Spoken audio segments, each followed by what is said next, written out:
বৈষম্য বিরোধী ছাত্র আন্দোলনের সময় গত ৪ আগস্ট পাবনায় ছাত্রদের ওপর গুলি করে ২ শিক্ষার্থী হত্যার ঘটনায় জড়িত অস্ত্রধারী সন্ত্রাসী নাসিরকে গ্রেফতার করেছে র্যাপিড অ্যাকশন ব্যাটালিয়ন।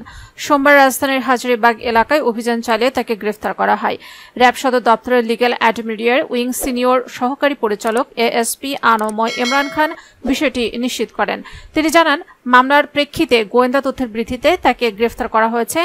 গ্রেপ্তার নাসিরকে পাবনা পাঠানোর প্রস্তুতি চলছে। উল্লেখ্য, গত ৪ আগস্ট পাবনা মধ্য শহরের আব্দুল হামিদ সড়কের ট্রাফিক মোড় এলাকায় বৈষম্য বিরোধী ছাত্র আন্দোলনের ডাকে ছাত্র জনতার শান্তিপূর্ণ গণ অবস্থান কর্মসূচি চলাকালে দুপুর 12:30টার দিকে সদর উপজেলা আওয়ামী লীগের সাংগঠনিক সম্পাদক ও ভাড়ারা ইউনিয়নের সাবেক চেয়ারম্যান আবু সাইদ খান ও তার সহযোগীরা শিক্ষার্থীদের উপর এলোপাতাড়ি গুলিবর্ষণ করে।